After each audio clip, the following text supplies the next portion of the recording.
미국의 영재고등학교에서 한 학생이 동양인 한국인에게 소리치고 있습니다. 시험을 컨닝한 게 분명하니 다른 어려운 문제도 풀어보라며 말이죠. 그렇게 선생님께서 등장하셨고 아이들을 중재하기 위해서 칠판에 대학생이 풀만한 문제를 써내려갑니다. 이에 한국인 학생은 문제를 풀기 위해 칠판에 다가가자 거기에 있던 모든 학생들이 놀란대요. 도대체 무슨 일이 있었던 걸까요? 안녕하세요. 다양한 감동 사연을 전해드리는 위대한 뉴스입니다. 구독과 좋아요 부탁드리고 재미있게 시청 바랍니다. 본 내용은 해외 커뮤니티 레딧에 있는 사연을 재구성하여 만들었습니다. 감동적이고 재미있는 사연이나 위대한 뉴스에서 들려주었으면 하는 내용은 이메일 또는 쪽지로 제보해 주시기 바랍니다. 깡 사연자를 대신해서 저희가 읽어드리겠습니다. 안녕하세요. 미국에서 살고 있는 크리스틴입니다. 저는 미국 월스트리트에서 애널리스트로 일하고 있습니다. 치열한 경쟁 속에서 살아야 하기에 하루하루가 저에게는 숙제였는데요. 그렇기에 저에게는 모든 것이 경쟁이라고 생각하면서 살고 있었어요. 그렇기에 당연히 자식이 교육마저도 반에서 1등을 해야 한다는 게 제 생각이고요. 제 아이의 이름은 제시카입니다. 제시카는 어렸을 때부터 영재 교육을 받아서 항상 반에서 1위를 유지하고 있었어요.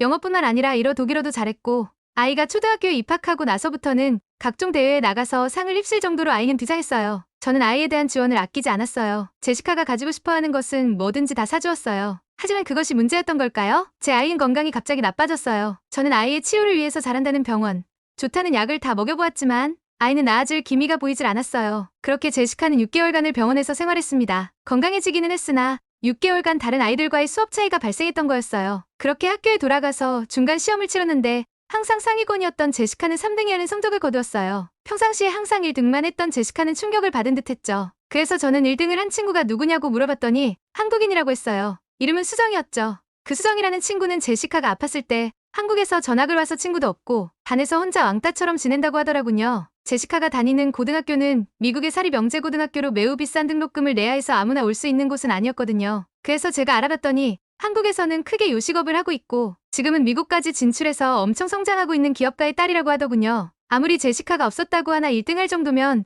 특별한 공부 비법이 있겠지 싶어 딸아이에게 수정이와 친해지라고 했습니다. 하지만 제시카는 수정이와 친해지기는커녕 사이가 나빠졌어요. 그렇게 다음 시험 기간이 찾아왔고 제시카도 그동안 열심히 공부했기에 자신이 있었죠. 시험을 다 치르고 결과가 발표됐는데 이번에도 1등은 수정이가 차지했고 2등은 제시카였죠. 인정하기 싫은 제시카는 수정에게 소리쳤고 컨닝을 했다는 둥, 시험지를 빼돌렸다는 둥 부정행위를 저질렀다며 억지를 부리기 시작했어요. 그러자 선생님이 나타났고 싸우는 이유를 듣고는 칠판에 누가 봐도 고등학생이 풀만한 문제가 아닌 문제를 내셨죠. 이 문제를 푸는 학생이 이번 시험에 1등이라고 말씀하셨어요. 수영이는 망설임 없이 문제를 풀기 시작하더니 5분 정도 지났을 때쯤 답을 썼어요. 제시카도 질 수 없어 문제를 풀려고 했지만 시작조차 하지 못했다더군요. 수영의 답을 본 선생님은 놀라지 않을 수 없었어요. 왜냐하면 그건 대학생들조차 풀기 힘든 문제였는데 선생님 입장에서는 작은 동양인 학생이 그걸 풀었다는 게 놀라웠어요. 그렇게 학교에서 한국인 수정이는 화제의 인물이 되었지만 수정이는 친구 한 명 없었기에 축하해주는 사람이 단 한 명도 없었어요. 제시카는 수정이를 인정하고 공부 비법을 알아내기 위함이 아니라 사람 대 사람으로 친해지고 싶다는 생각에 그날부터 매일 인사를 했어요. 그렇게 제시카의 노력과 진심이 통했던 걸까요? 수정이는 제시카에게 마음을 열었고 제시카를 저녁 식사에 초대하더군요. 저와 제시카는 그렇게 한국인 가족의 집에 갔습니다. 그들은 저희를 환영해 주었고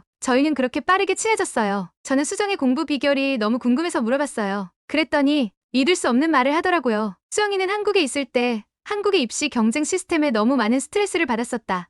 매일 친구들과 경쟁하고 치열하게 사는 게 자신들이 지켜보는 입장에서 너무 가슴이 아팠기 때문에 미국으로 온 것이라고 말하더군요. 저는 정말 누군가 머리를 한 대 치은 기분이었어요. 저는 제시카를 친구들과 경쟁시키고 항상 치열하게 공부시켰기 때문에 저와 반대되는 교육 방식이었어요. 그리고는 미국에 와서 따로 교육시킨 건 절대 없고 아이가 스스로 공부한 것밖에 없다고 했어요. 그 말을 그대로 믿기는 조금 힘들었어요. 집으로 돌아온 뒤 같은 직장의 애널리스트로 일하고 있는 한국인에게 물어봤어요. 한국의 교육 수준은 도대체 어떻길래 그렇게 대단하냐고요. 그랬더니 직장 동료는 말하더군요. 한국은 정말 교육에 진심인 나라이다. 자신도 거기서 어떻게 살아남았는지 모르겠다고 말하며 자신이 어떻게 한국에서 교육받았는지 말해주더라고요. 듣는 걸로는 어느 정도인지 가늠이 안 갔어요. 솔직히 저는 그 친구가 거짓말을 하거나 과장을 한다고 생각했죠. 저는 당연히 미국보다 한국은 수준 낮은 나라라고 생각하고 있었는데 직장 동료의 말을 들어보면 미국보다 한국이 교육적으로 대단하다는 듯이 말하더라고요. 그러면서 마지막으로 제시카가 한국에서 교육을 받을 수 있다면 좋은 경험이 될 것이라고 말했어요. 저는 다시 수정이네 부모님에게 찾아가서 한국의 교육에 대한 정보를 물어보았는데 마침 수정이네가 이번 방학에 한국에 간다고 하더라고요.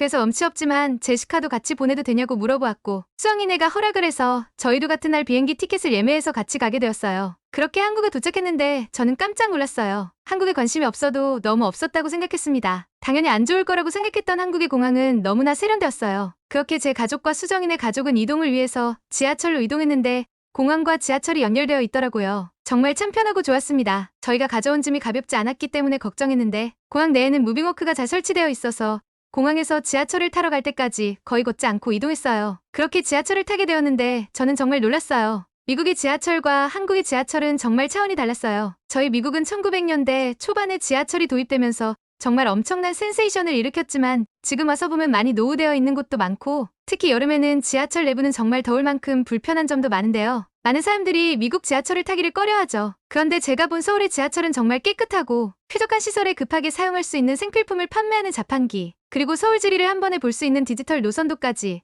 지하철역 안에는 서울의 다양한 정보까지 볼 수 있더라고요. 이렇게 잘 되어 있는 지하철은 처음 봤어요. 심지어 속도도 엄청 빠르더군요. 그렇게 저희는 대치동에 도착했어요. 그곳에 정말 틈없이 세워진 건물들은 하나도 빠짐없이 학원이더라고요. 그리고 그곳을 다니는 사람들은 전부 학원이 끝난 학생들이었어요. 너도 나도 할 거 없이 모두 길거리에서조차도 책을 보고 있었어요. 심지어 밥을 먹으면서까지도 말이죠. 늦은 시간이었음에도 불구하고 간판 하나 꺼진 곳 없이 그곳은 밤에도 그야말로 학업 전쟁이었습니다. 저는 그렇게 수정 엄마가 알려준 학원을 갔어요. 저한테 예약을 하셨냐고 물었고 수정 엄마가 예약을 해두었더라고요. 저는 무슨 병원도 아닌데 학원에 예약까지 해야 하나 생각했어요. 하지만 상담을 진행하는 순간 저는 한국이 왜 교육 강국인지 알게 되었습니다. 학원 실장님께서는 제시카와 영어로 자연스럽게 상담을 진행하셨고 딸의 레벨 테스트를 진행했어요. 제시카가 문제를 해석하는 수준을 파악하고는 어느 정도 레벨에서 교육을 진행하면 좋을지 제시카의 장단점을 짚어내시고는 해결책까지 제시해주는 모습에 한국에 오길 잘했다는 생각이 들었어요. 제시카는 한 달간 학원에서 숙식을 제공한다고 하였고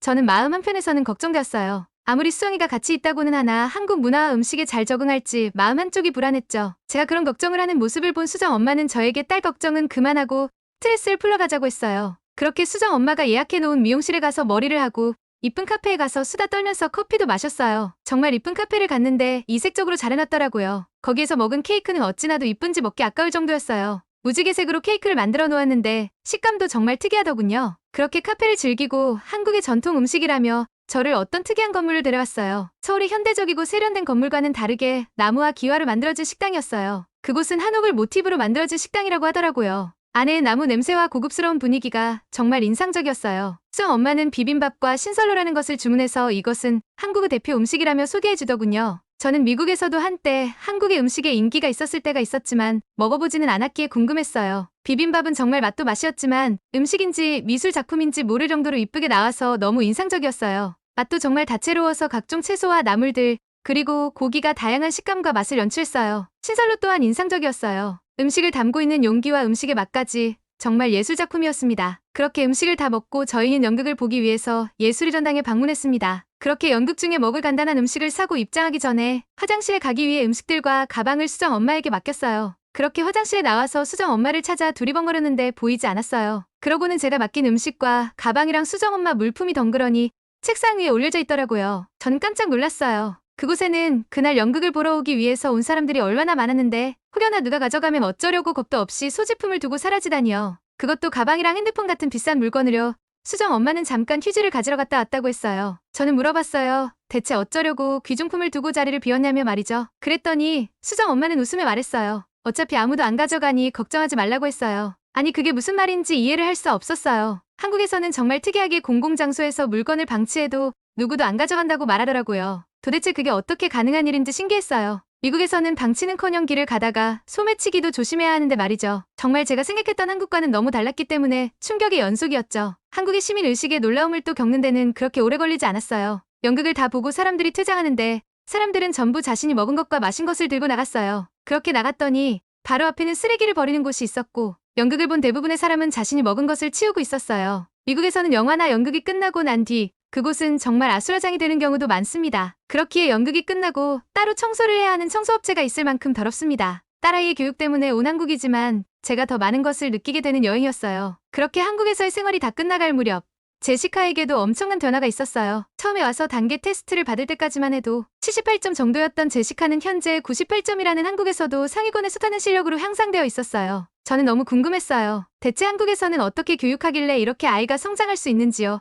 학원 원장님께서는 학생의 수준과 약점을 파악한 뒤 단순 문제만 풀게 하는 게 아닌 풀이 방식에 대한 이해와 학생이 가지고 있는 약점을 강점으로 바뀔 수 있게 솔루션을 했다고 하더라고요. 저는 말을 듣고 바로 실력 향상의 이유를 납득했어요. 그 후 자신의 약점에 대한 문제를 반복 학습을 통해서 자신감을 키워준다고 했어요. 한국에서의 일정을 보내고 미국에 돌아온 딸아이는 저에게 말했어요. 대학에 들어가고 나서 한국으로 교환학생이나 1년 정도 한국 생활을 해보고 싶다는 말이었죠. 그 말에 저는 적극 동의했습니다. 제가 한국에서 지내면서 느꼈던 한국은 배울 점이 정말 많은 나라이기 때문에 저는 적극 추천했습니다. 아이는 지금 명문 아이비리그로 진학을 하기 위해 한국에서 배운 공부법대로 열심히 공부하고 있답니다. 라고 사연 보내주셨는데요. 역시 자원 하나 없는 한국이 이만큼 발전할 수 있었던 건 한국인들의 높은 교육열과 학구열 때문이 아니었나는 생각을 하게 되네요. 오늘 위대한 뉴스의 사연은 여기까지입니다. 구독과 좋아요는 영상을 제작하는데 많은 힘이 됩니다. 영상이 마음에 드셨다면 주위 분들에게 이 영상을 공유해보시는 건 어떨까요? 다음에 더 가슴 따뜻해지는 사연으로 돌아오겠습니다. 긴 영상 시청해주셔서 대단히 감사합니다.